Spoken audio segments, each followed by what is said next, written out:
Hello, this is a very quick look at the Bben Ultra Slim 14-inch laptop.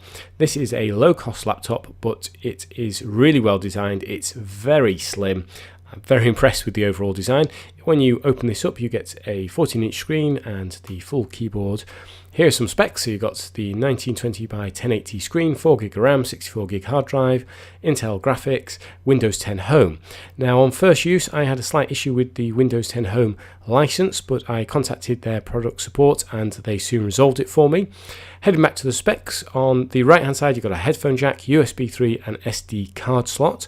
On the left hand side, you've got another USB 3, HDMI out and a USB Type-C, very handy and gives you a bit of future proofing. On the bottom, if you're not happy with the hard drive size, you can upgrade that. That's an expansion slot for an M.2 2242 SSD, supports up to 512 gig hard drive. Once I was up and running, I found this laptop to be pretty good. This is primarily aimed, I guess, at people who want a casual laptop for a bit of web surfing, typing up, a bit of casual blogging, maybe for university.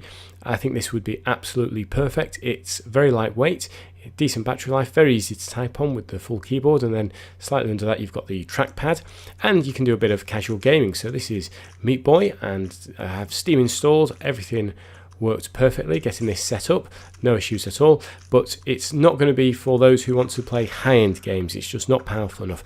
I did though give it a try on Warframe, and I have to say I was impressed. It actually gave it a go. You can see this is just part of the CGI introduction. It's a little bit jerky and gameplay is very similar. It is playable, sort of, and I guess you might get better performance if you tweak the display settings, turn down some of the graphic options.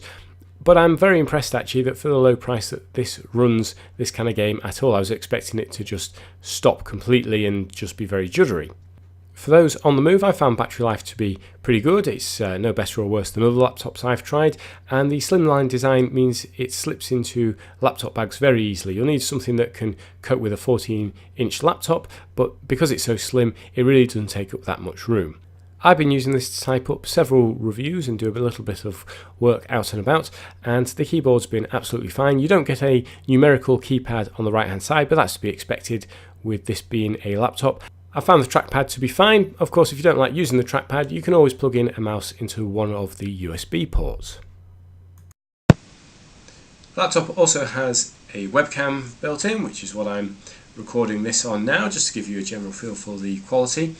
I expect the microphone quality and sound quality probably won't be great on a low-end laptop, but it'll be perfectly fine if you're doing a bit of Skyping with friends or family. I think this is a great looking laptop for the price. Normally you'd have to pay a lot more. I've seen plenty of laptops that cost more than this and are pretty ugly. It's got just the right amount of power for those looking for something basic just to do a bit of typing on, but it can also play basic games, and I was pretty impressed that it did run, or at least try and run, some high-end games that weren't amazingly playable, but fair play. For this price, I was very impressed that they actually ran at all. If you're interested in learning more about this laptop, I'll put a link in the description below. If you haven't already, please consider hitting the subscribe button. Thanks for watching. I'll see you next time.